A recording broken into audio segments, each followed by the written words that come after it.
ಯುವಕರನ್ನು ಹೆಚ್ಚಿನ ಸಂಖ್ಯೆಯಲ್ಲಿ ಬಿಜೆಪಿಗೆ ಸೇರಿಸುವುದು ಮತ್ತು ಪಕ್ಷವನ್ನು ತಳಮಟ್ಟದಲ್ಲಿ ಬಲಪಡಿಸುವುದು ಪ್ರಧಾನಮಂತ್ರಿ ನರೇಂದ್ರ ಮೋದಿಯವರ ಅತ್ಯಂತ ಮಹತ್ವದ ಅಭಿಯಾನ. ಈ ಮಹತ್ವದ ಕಾರ್ಯಕ್ರಮವು ಡಾಕ್ಟರ್ ಜೆಪಿ ಕೃಷ್ಣೇಗೌಡರ ನಿವಾಸದಲ್ಲಿ ಯಶಸ್ವಿಯಾಗಿ ನಡೆಯಿತು. ಬಿಜೆಪಿ ಯುವ ಕಾರ್ಯಕರ್ತರಾದ ವರ್ಷಗೌಡ ಅವರು ಯುವ ಕಾರ್ಯಕರ್ತರನ್ನ ಸಂಘಟಿಸಿದ್ದು ಮಾಜಿ ಸಚಿವರು ವಿಧಾನ ಪರಿಷತ್ ಶಾಸಕರಾದ ಸಿಟಿ ರವಿ ಅವರ ನೇತೃತ್ವದಲ್ಲಿ ಪಕ್ಷಕ್ಕೆ 150ಕ್ಕೂ ಹೆಚ್ಚು ಕಾರ್ಯಕರ್ತರನ್ನ ಸೇರ್ಪಡೆ ಮಾಡಿಕೊಳ್ಳಲಾಯಿತು. ಮಾಜಿ ಸಚಿವರು ಹಾಲಿ ವಿಧಾನ ಪರಿಷತ್ ಶಾಸಕರಾದ ಡಾಕ್ಟರ್ ಸಿಟಿ ರವಿ ಅವರು ಮಾತನಾಡಿ, ಭರತ ಹುಣ್ಣಿಮೆಯ ದಿನ ಬಿಜೆಪಿಗೆ ನೂತನ ಕಾರ್ಯಕರ್ತರು ಸೇರ್ಪಡೆಯಾಗುತ್ತಿರುವುದು ಸಂತಸದ ಸಂಗತಿ. ರಾಜಕೀಯ ಕ್ಷೇತ್ರಕ್ಕೆ ವಿವಿಧ ಕ್ಷೇತ್ರದಲ್ಲಿರುವ ಯೋಗ್ಯ ಯುವಕರು, ವರ್ಷಕ್ಕೆ ಕನಿಷ್ಠ 1 ಲಕ್ಷ ಯುವಕರು ರಾಜಕೀಯ ಕ್ಷೇತ್ರದ ಮೂಲಕ ಸಮಾಜವನ್ನು ಸುಧಾರಣೆ ಮಾಡುತ್ತೇವೆ. ಆ ಮೂಲಕ ರಾಷ್ಟ್ರದಲ್ಲಿ ಬದಲಾವಣೆ ತರಬೇಕು ಎಂಬ ಸಂಕಲ್ಪದೊಂದಿಗೆ ಭಾರತೀಯ ಜನತಾ ಪಾರ್ಟಿಗೆ ಸೇರ್ಪಡೆಯಾಗಬೇಕು ಎಂಬುದು ಪ್ರಧಾನಮಂತ್ರಿ ನರೇಂದ್ರ ಮೋದಿಯವರ ಆಶಯ.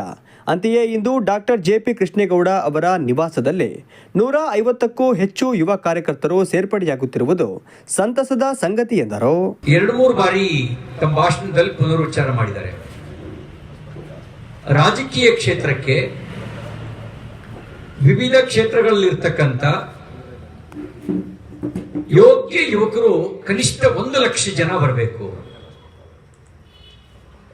ಅವರು ಒಂದು ಸಂಕಲ್ಪ ಹೊತ್ತು ಬರಬೇಕು. ಆ ಸಂಕಲ್ಪ ಏನು ಅಂದ್ರೆ, ರಾಜಕೀಯ ಕ್ಷೇತ್ರದ ಮೂಲಕ ಸಮಾಜ ಪರಿವರ್ತನೆ ಮಾಡ್ತೇನೆ, ರಾಜಕೀಯ ಕ್ಷೇತ್ರದ ಮೂಲಕ ವ್ಯವಸ್ಥೆಯ ಪರಿವರ್ತನೆ ಮಾಡ್ತೇನೆ ಅನ್ನುವಂಥ ಸಂಕಲ್ಪ ಹೊತ್ತು ಬರಬೇಕು. ಆ ಮೂಲಕ ರಾಷ್ಟ್ರದಲ್ಲಿ ಬದಲಾವಣೆ ತರಬೇಕು ಅನ್ನುವ ಆಶಯವನ್ನು ವ್ಯಕ್ತಪಡಿಸಿದ್ರು. ಬಹುಶಃ ಆಶಯದಂತೆಯೇ ಚಿಗುರು ಮೀಸೆಯೇ ಬಾರದ ಯುವಕರು ನೀವೆಲ್ಲರೂ ಈಗ ಪಾರ್ಟಿಗೆ ಸೇರಿದ್ದೀರಿ. ನಿಮ್ಮನ್ನು ನೋಡಿದಾಗ ನನಗೆ ನೆನಪಾಗಿದ್ದೇನು ಅಂದ್ರೆ, ನಾನು ಬಹುಶಃ ನಿಮ್ಮ ವಯಸ್ಸಿನಲ್ಲೇನೆ, ನಿಮ್ಮ ಬಣ್ಣ 88 ಅಂತಂದ್ರೆ ಇಲ್ಲಿಗೆ 37 ವರ್ಷ. 37 ವರ್ಷದ ಹಿಂದೆ ನಾನು ಭಾರತೀಯ ಜನತಾ ಪಾರ್ಟಿ ಸದಸ್ಯನಾದಾಗ ಈಗೇನಲ್ಲಿ ಅನ್ಕೆ ಸಂತೆನಲ್ಲಿ ಹೋರಿಕರ ಹಿಡ್ಕೊಂಡು ಬಂದು ಕಟ್ಟಾಕಿದ್ರೆ ಹೆಂಗಿರ್ತಾವ ಅದೇ ತರದ ಹುಡುಗರು ಅಲ್ಲಿ ಕೂತಿದ್ದಾರೆ. ಆ ತರದಲ್ಲಿ ನೀವು ಯುವಕರು ಸೇರ್ಪಡೆ ಆಗ್ತಾ ಇದ್ದೀರಿ. ನಿಮಗೆ ಅಭಿನಂದನೆಗಳು. ಡಾಕ್ಟರ್ ಜೆಪಿ ಕೃಷ್ಣೇಗೌಡ ಅವರು ಮಾತನಾಡಿ, ಭಾರತೀಯ ಜನತಾ ಪಕ್ಷವು ಕೇವಲ ಒಂದು ರಾಜಕೀಯ ಸಂಘಟನೆಯಲ್ಲ, ಅದೊಂದು ಬೃಹತ್ ರಾಷ್ಟ್ರೀಯ ಚಳುವಳಿ. ಇಲ್ಲಿ ಸಂಘಟನೆ ಎಂದರೆ ಕೇವಲ ವ್ಯವಸ್ಥೆಯಲ್ಲ, ಅದೊಂದು ಪವಿತ್ರವಾದ ಪರಂಪರೆ ಮತ್ತು ಸಂಪ್ರದಾಯ ಎಂದರು. ಬಿಜೆಪಿ ಅಂತ ಹೇಳಿದ್ರೆ ಭಾರತೀಯ ಜನತಾ ಪಾರ್ಟಿ, ಭಾರತ ದೇಶದ ಜನರಿಗೋಸ್ಕರ ಪಾರ್ಟಿ. ಇಲ್ಲಿ ಜಾತಿ ಮತ ಯಾವುದು ಬರೋದೇ ಇಲ್ಲ, ಎಲ್ಲರೂ ಭಾರತೀಯರು, ಎಲ್ಲರಿಗೂ ಪಾರ್ಟಿ ಇದೆ. ಪ್ರಾರಂಭವಾದ ಮೇಲೆ ಕೇವಲ 2 ಸೀಟ್ ಇತ್ತು MP ಡೆಲ್ಲಿಲಿ. ಅದಾದ್ಮೇಲೆ ಆದ್ವಾನಿ, ವಾಜಪೇಯಿ ಅಂತಹ ಮುಖ್ಯಸ್ಥರೆಲ್ಲರೂ ನಿಂತ್ಕೊಂಡು ಹಗಲು ದುಡ್ಡು ರಥಯಾತ್ರೆ ಮಾಡಿ ಬಿಜೆಪಿ ನಮ್ಮ ದೇಶದಲ್ಲಿ ಕಟ್ಟಿ ಈಗ 10 ವರ್ಷ 14 ವರ್ಷದಿಂದ ನಮ್ಮ ಬಿಜೆಪಿ ಸರ್ಕಾರ ನಮ್ಮನ್ನು ಆಳ್ತಾ ಇರತಕ್ಕಂಥದ್ದು ಹೆಮ್ಮೆ ವಿಷಯ. ಜೋರಾಗಿ ನಮ್ಮ ಪ್ರಧಾನಮಂತ್ರಿ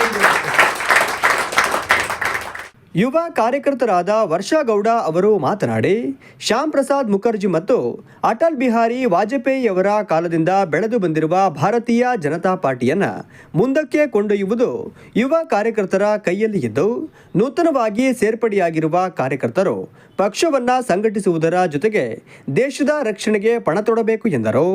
ತುಂಬಾ ಒಂದು ಅಮೂಲ್ಯವಾದ ಒಂದು ಕಾರ್ಯಕ್ರಮ ಅಂತ ನಾನು ಹೇಳ್ಬೋದು. ಮೊದಲನೇ ದಿನ ಇವತ್ತು ತುಂಬಾ ಒಳ್ಳೆ ದಿನ. ಇವತ್ತಿನ ದಿವಸ ಎಷ್ಟೋ ಜನ ಯುವಕರು ಮತ್ತೆ ಮಹಿಳೆಯರು ಒಂದು ಬಿಜೆಪಿನ ಬಲಪಡಿಸಕ್ಕೆ ಸೇರ್ಪಡೆಯಾಗಕ್ಕೆ ಸಿದ್ಧವಾಗಿ ಇಲ್ಲಿ ಬಂದಿದ್ದಾರೆ. ಇವತ್ತಿನ ದಿನ ಒಂದು ಸೇರ್ಪಡೆ ಕಾರ್ಯಕ್ರಮ ಅಷ್ಟೇ ಅಲ್ಲ, ಇವತ್ತಿನ ದಿನ ಒಂದು ಯುವಕರಿಗೆ ಮತ್ತೆ ಮಹಿಳೆಯರಿಗೆ ಒಂದು ವೇದಿಕೆ ಕೊಡುವಂತ ಕಾರ್ಯಕ್ರಮ, ಅವ್ರನ್ನ ಗುರುತಿಸುವಂತ ಕಾರ್ಯಕ್ರಮ, ಮತ್ತೆ ಅವರಲ್ಲಿ ನಂಬಿಕೆ ತುಂಬುವಂತ ಕಾರ್ಯಕ್ರಮ. ಇದನ್ನೆಲ್ಲನೂ ರೂಪಿಸುವುದು ನಾವಲ್ಲ, ಇದು ನನ್ನ ಕಾರ್ಯಕ್ರಮ ಅಲ್ಲ, ಇದನ್ನೆಲ್ಲರೂ ಈ ಯುವಕರು ಇದನ್ನ ರೂಪಿಸಿದ್ದಾರೆ.